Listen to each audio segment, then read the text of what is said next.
আমন্ত্রণ চ্যানেল 24 এর বিকেল 4টার খবরে শুনছিলেন সেলন ফ্যামিলি ব্লেন্ডটি শিরোনামগুলো আপনাদের সাথে আছি আমি ফারজানা নিশি।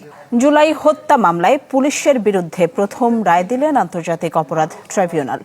রাজধানীর চানখারপুলে 6 শিক্ষার্থী খুনের ঘটনায় মৃত্যুদণ্ড দিয়েছেন সাবেক ডিএমপি কমিশনার হাবিবুর রহমান সহ 3 জনকে। বিভিন্ন মেয়াদে সাজা দেওয়া হয়েছে 5 আসামির।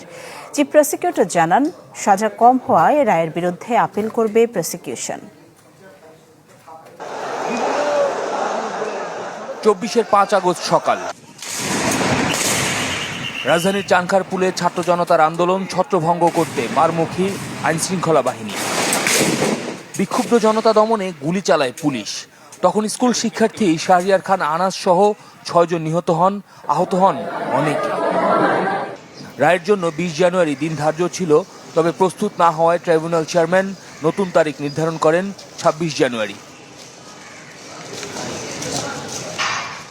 রায় ডিএমপির সাবেক কমিশনার হাবিবুর রহমান হাবিব, যুগ্ম কমিশনার সুদীপ কুমার চক্রবর্তী, রমনার সাবেক অতিরিক্ত উপ পুলিশ কমিশনার শাহ আলমকে মৃত্যুদণ্ডের আদেশ দেওয়া হয়েছে।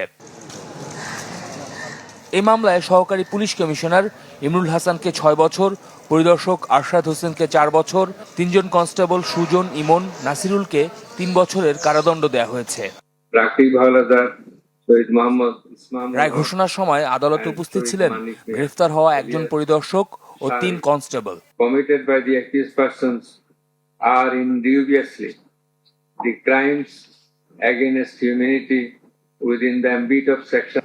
চিফ প্রসিকিউটর জানান, আসামিদের সাজা কম হওয়ায় এর বিরুদ্ধে আপিল করবে প্রসিকিউশন।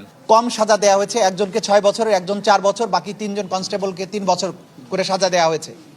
এই সাজা আমরা মনে করি আদালতে যখন তাদের অফেন্স প্রমাণিত হয়েছে, ক্রাইমস এগেইনস্ট হিউম্যানিটি প্রমাণিত হয়েছে, ওয়াইড স্প্রেড এবং সিস্টেম্যাটিক অ্যাটাক প্রমাণিত হয়েছে, এবং এই আসামিরা তারা প্রকাশ্যে গুলি করেছিল সেটা প্রমাণিত হয়েছে। এরপরে তাদেরকে যে সাজা দেওয়া হয়েছে আমরা মনে করি এটা ন্যায়সঙ্গত হয়নি। এরাই ক্ষুব্ধ শহীদ পরিবারের সদস্যদের দাবি, ন্যায় বিচার হয়নি। তারা শঙ্কা জানান নিজেদের নিরাপত্তা নিয়ে। সন্তানের যে খুনি, তার ভিডিও ফুটেজ থাকা সত্ত্বেও তাকে 3 বছরের যদি কারাদণ্ড দেয়া হয়, সেটা কি আসলে যৌক্তিক কোনো রায় হয়েছে বলে আপনারা মনে করেন? আমি তো মনে করি না। আমাদের জীবনের কোনো নিরাপত্তা নেই। আমি ব্যক্তিগতভাবে অনেক হয়রানি, অনেক হুমকি শিকার হয়েছি। আমার একটা ছেলে ছিল, একটা মাত্র ছেলে। আমার এই ছেলের রায়টা আমি শুনে সন্তুষ্ট হই নাই। 3 জন আসামি পক্ষের আইনজীবী রায়ের বিরুদ্ধে আপিল করার কথা জানিয়েছেন। এখানে আসামিদের যে সাজাগুলো প্রদান করেছে, এখানে আমরা সংক্ষুব্ধ, যেহেতু একদম নিচের শ্রেণীর বা নিচের সারির যারা তারা আসলে সাজার আওতায় পড়ে না। তারপরে আমরা যেহেতু সংক্ষুব্ধ, আমরা এই বিষয়ে অবশ্যই উচ্চ আদালতে আমরা আপিলে যাব। ছাত্র জনতার আন্দোলনে হত্যাযজ্ঞের মামলায় আইনশৃঙ্খলা বাহিনীর বিরুদ্ধে এটি প্রথম রায়। 5 আগস্ট পরবর্তী আন্তর্জাতিক অপরাধ ট্রাইব্যুনালের দ্বিতীয় রায়ে আদালত যে 8 জন পুলিশ সদস্যকে দোষী সাব্যস্ত করেছেন, সেখানে বলা হয়েছে তারা সবাই মানবতাবিরোধী অপরাধের সাথে জড়িত। আদালতের পর্যবেক্ষণ হচ্ছে, বেআইনি কোনো আদেশ যদি ঊর্ধ্বতন কর্তৃপক্ষ অধস্তনদের দেয়, তাহলে তা মানতে বাধ্য হবেন না তারা। শফিকুল ইসলাম সবুজ, চ্যানেল 24, ঢাকা। এবার জানাবো আশিয়ান সিটির সৌজন্যে ভোটের মাঠের খবর।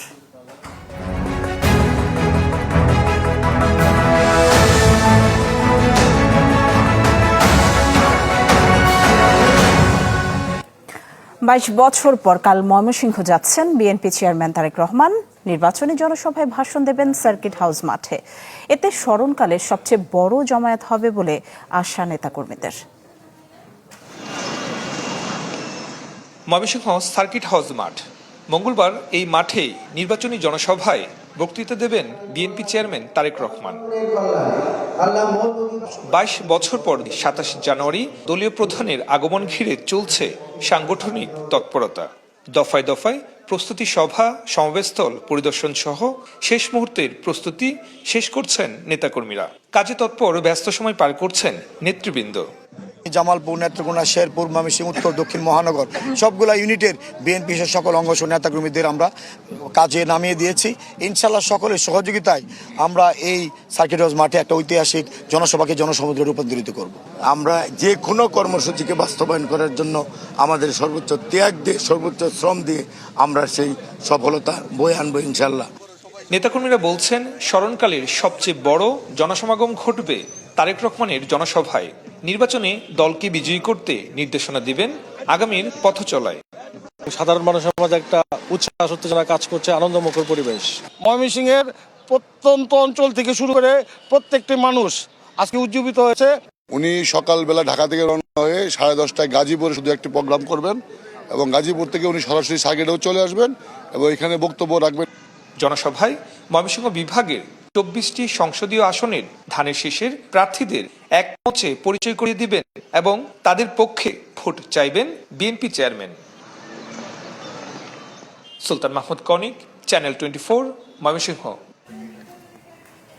একটি রাজনৈতিক দল ধর্মীয় অনুভূতিকে ব্যবহার করে প্রচারণা চালাচ্ছে বলে অভিযোগ করেছেন বিএনপির নির্বাচন পরিচালনা কমিটির মুখপাত্র ডক্টর মাহদি আমিন। রাজধানী গুলশানে সংবাদ সম্মেলনে তিনি বলেন, ধর্মের ব্যাখ্যা দিয়ে নির্বাচনী প্রচারণা আচরণবিধির সুস্পষ্ট লঙ্ঘন। রাজনৈতিক দলের প্রার্থীরা এবং তাদের বিভিন্ন পর্যায়ের নেতা কর্মী ও সমর্থকেরা ধর্মীয় অনুভূতির অপব্যবহার করে নির্বাচনী প্রচারণা চালাচ্ছেন। ধর্মীয় বিশ্বাস ও আবেগকে ব্যবহার করে দেশের ভোটারদের প্রভাবিত করার যে চেষ্টা, সেটি নির্বাচনের স্বচ্ছতা, নিরপেক্ষতা, অবাধ ও সুষ্ঠু পরিবেশকে মারাত্মকভাবে ক্ষুণ্ণ করছে। রাজনীতিবিদদের চরিত্র না বদলালে দেশের জন্য ভালো কিছু হবে না। কুষ্টিয়া নির্বাচনী জনসভায় কথা বলেছেন জামায়াত আমির ডাক্তার শফিকুর রহমান। জানান, দেশ সেবার সুযোগ পেলে সব খাতে বিপ্লব ঘটাবে তাদের দল। তার দাবি, 5 আগস্ট পরবর্তী সময় সুযোগ পেলেও প্রতিশোধের রাজনীতি করেনি জামায়াত।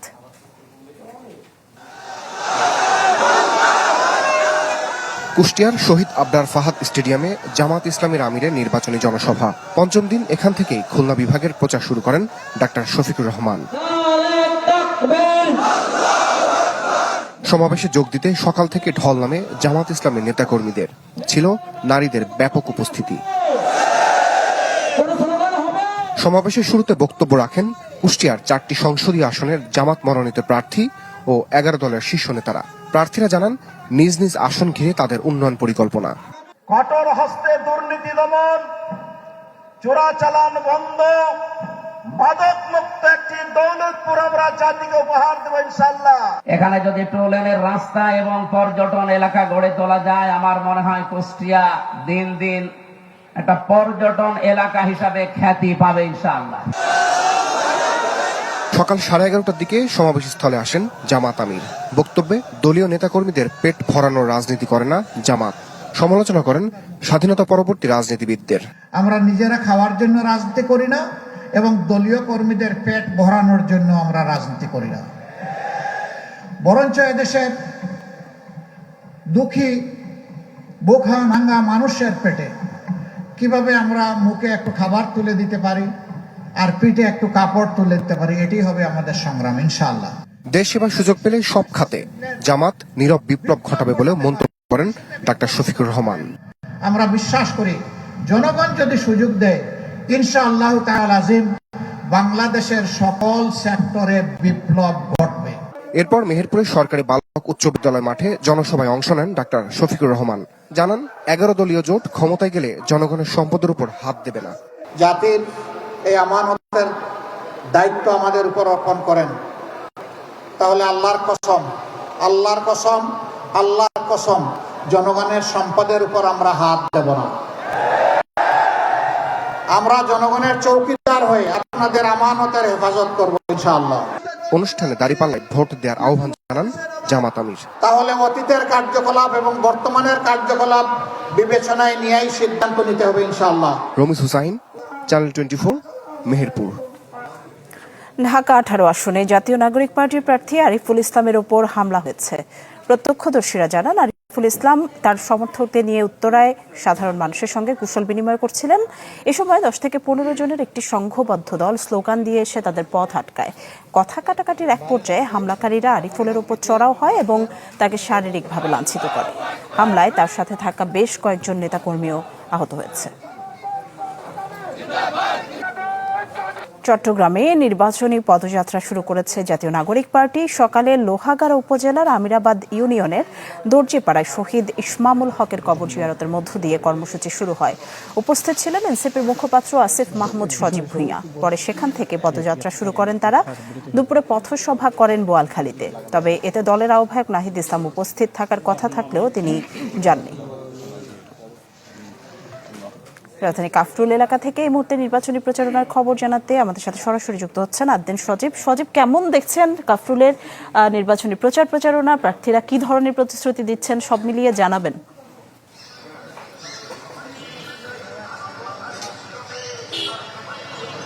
আমি যে এলাকায় রয়েছি ঢাকা 15 আসনে, এই এলাকায় এখন উত্তর কাফরুলে রয়েছে। এই এলাকায় সবচেয়ে বড় সমস্যা গ্যাস, পানি, অনেক সময় পানির মধ্যে ময়লা থাকে। এছাড়া আপনার জলাবদ্ধতা অনেক বেশি হয়।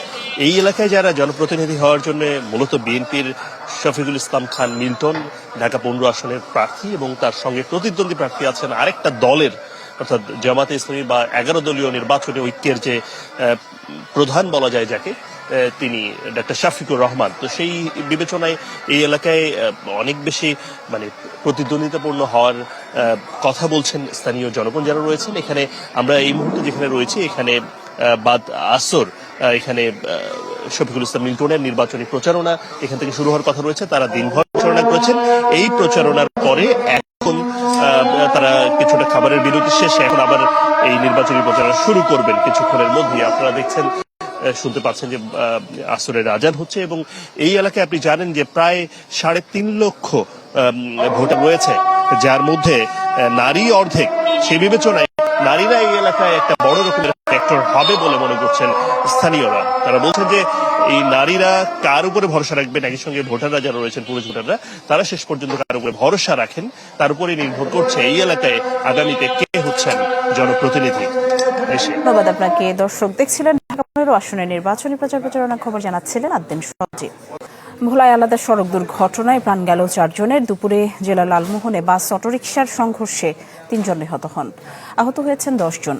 পুলিশ জানায়, ভোলা থেকে চরফ্যাশনে যাচ্ছিল পাটুয়ারি পরিবহনের একটি বাস। পথে লালমোহনের আজহারউদ্দিন কলেজ গেট এলাকায় পৌঁছলে বিপরীত দিক থেকে আসা একটি অটোরিকশাকে ধাক্কা দিয়ে খাদে পড়ে যায়। এতে ঘটনাস্থলে মারা যান 3 জন। আহতদের উদ্ধার করে স্থানীয় হাসপাতালে নেওয়া হয়।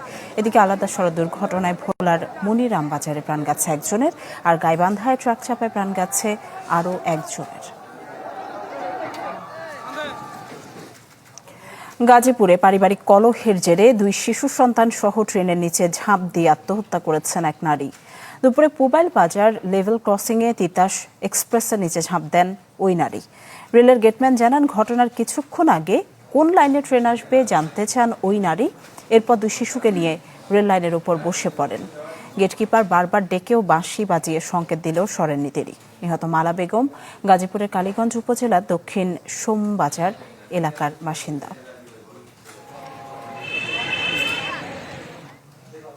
খেলার খবর জানাবো। রাজশাহীতে চলছে বিপিএল চ্যাম্পিয়ন রাজশাহী ওয়ারিয়র্সের বিজয় উৎসব। শহর জুড়ে চলছে বর্ণাঢ্য র্যালি। সকালে ঢাকা থেকে পুরো দল বিমানে করে রাজশাহী পৌঁছায়। সেখানে ছাদখোলা বাসে ক্রিকেটাররা শহর প্রদক্ষিণ করেন। বিদেশি ক্রিকেটাররা ফিরে গেলেও দেশি ক্রিকেটাররাই যোগ দিয়েছেন এই বিজয় উৎসবে। দেশি ক্রিকেটারদের মধ্যে অধিনায়ক নাজমুল হোসেন শান্ত, মুশফিকুর রহিম, তানজিদ হাসান তামিম, তানজিম হাসান সাকিব, রিপন মণ্ডলরা আছেন র্যালিতে।